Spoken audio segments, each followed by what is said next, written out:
Hi, this is Mr. Lawrence, and this is the last video for the 8th grade social studies here. And usually this would have been our 8th unit. This would have been an entire month of all of May.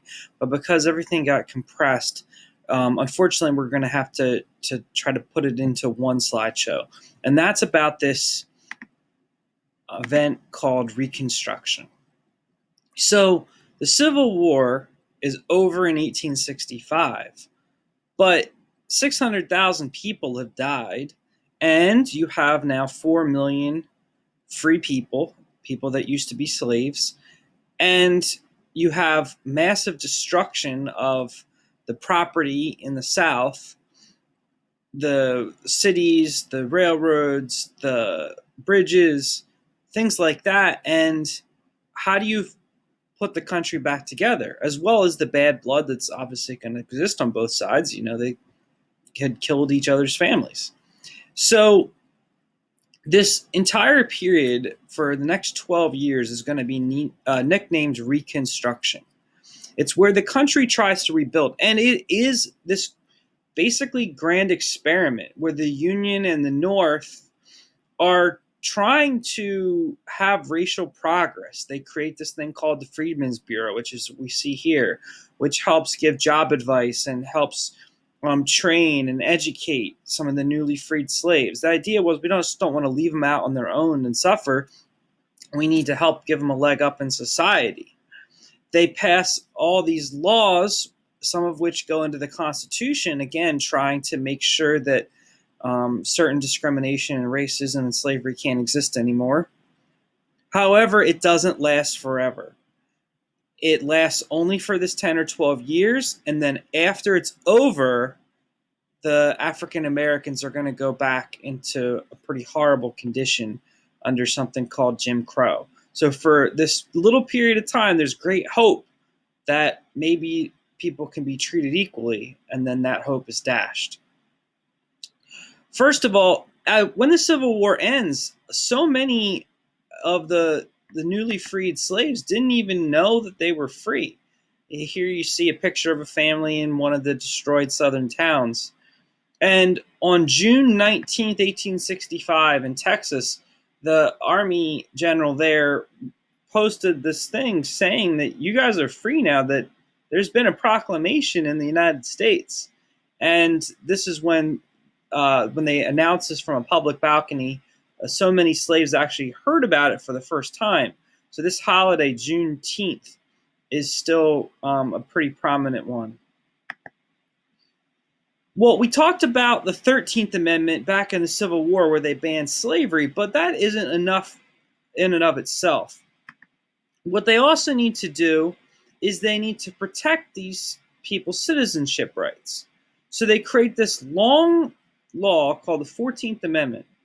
And the 14th Amendment is something we still use today, and for all sorts of different types of reasons and different types of people.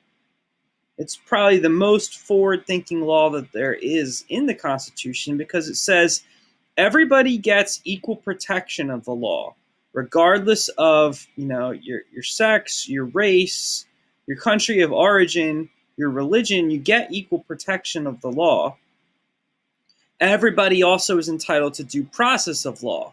So a local racist sheriff can't just arrest you because they want to and put you in a jail. Everybody's supposed to have due process of law. And it also says that everybody born in this country are citizens. So this was making all those slaves citizens. They had been born here, even against their will. They're all citizens of the United States. And that exists to this day. If a family comes over from another country, they have a child, that child is an American. They don't have to take a test. They don't have to pay a fee. That's what they are. So the 14th Amendment has been used for years and years since then.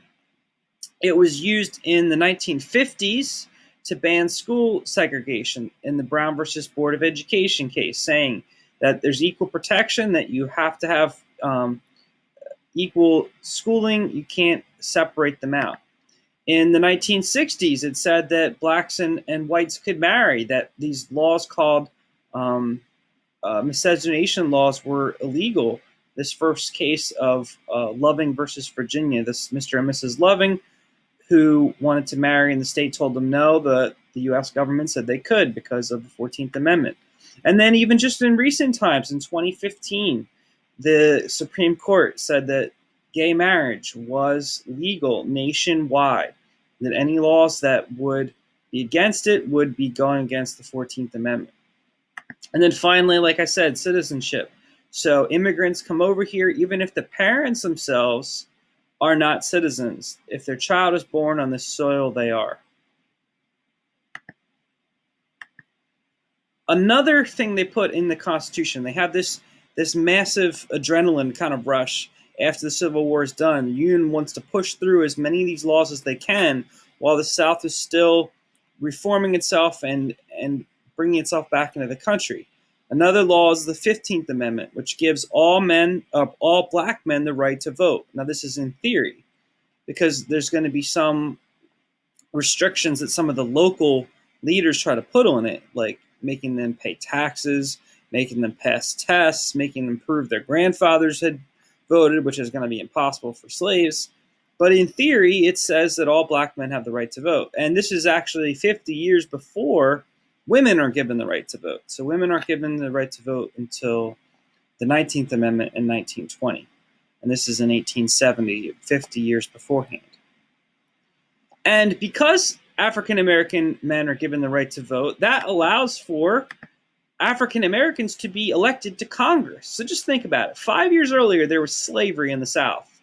Now, places like Mississippi, Alabama, South Carolina, Florida, Georgia, they're sending African American men, 15 of them, to Congress, and some of them to the Senate, like Hiram T. Revels. And it's just this amazing whiplash of how fast society has changed. You know, some of these men had no education. They were literate. They had undergone the worst amount of torture in their previous lives as slaves. And now they get to represent not just their race, but their entire state and their section of the country. Proving that slavery was all, this big lie to begin with, saying that they, that there was some type of inferiority between the races. That's proven to be false here with their representation in Congress.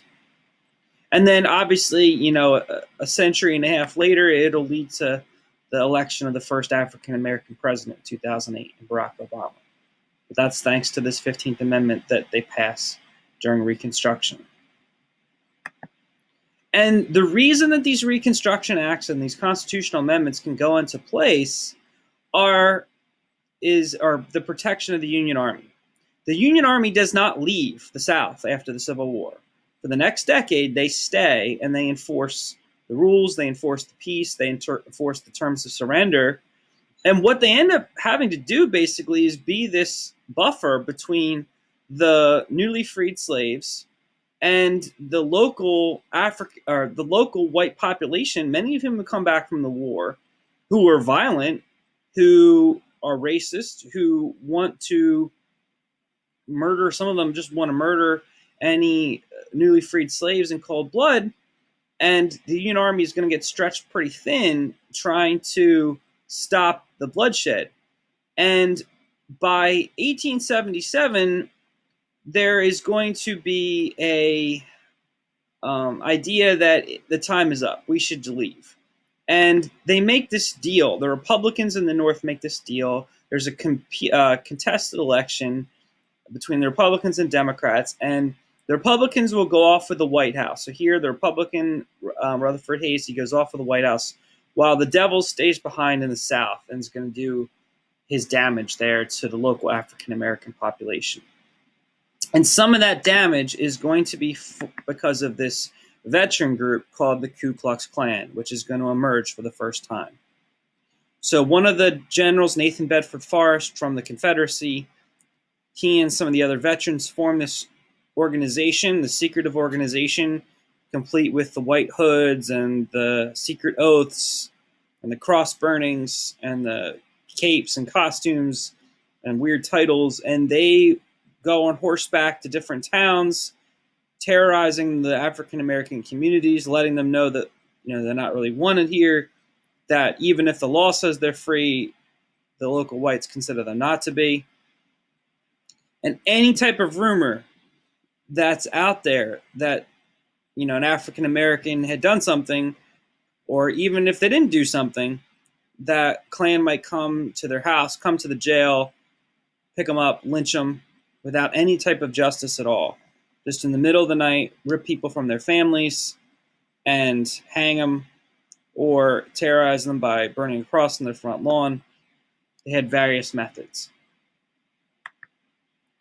They have a deal with the local white politicians, the white leagues, where the Klan will intimidate voters to make it so that they don't come out to vote. So the African Americans will be too intimidated to go vote. If they do, they could get shot at days later. And so this allows the white to return to power in a lot of these southern states.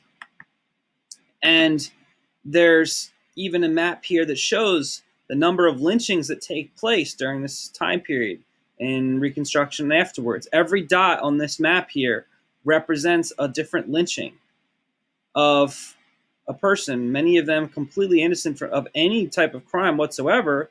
And even those that did crimes don't get the proper trial. They're just hauled out in the middle of the night, hung from a tree, and sometimes burned as well. There's a case in 1916 where in Texas, a crowd of 10,000 people, including kids that are out during their school break, their lunch break at school, they come see a black guy named Jesse Washington get hanged. They put him from a metal chain on a tree, and then they dip him into a fire, and he keeps trying to climb up the chain to escape the fire, and he's burned like unrecognizably. And every time he tries to escape and climb up, they lower him further until he's just a charred corpse hanging there in the breeze. And people will then go pick things off of his body for days later, and people will go take their photos with him. And that's how grotesque this is. And that is not abnormal. That happened all over the South in the years after the Civil War. And not just in the South, it happened in places in the North as well.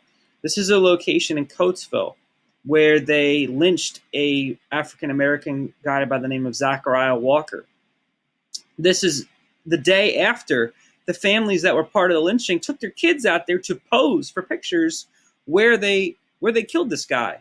This guy also had been burned alive, and he told them, don't give me no crooked death. And he's like, that was one of his last words. And they keep beating him back into the fire with these rails, and eventually he succumbs. So it's not just in the Deep South, it's in places around the country as well. And what we see here is then this giant black hole of 75 years of nothing. The Reconstruction lasts till about 1877, right here. And that's the positive time period where they do make progress. They do give the freed slaves some rights. They do try to help them get on their feet. But then you have the 75 years here called Jim Crow, where the Union Army has left and the local white population is free to run roughshod. The Klan does what they want. And only in the 1950s and 60s, 70, 80 years later, or 100 years later, in some cases, do these rights finally actually get to be enjoyed in practice. The things that were said in the 14th, 15th Amendment. And you have something called Jim Crow. And Jim Crow is this nickname given to the Southern laws and the Southern codes that are going to limit the ex-slaves' freedoms and wages.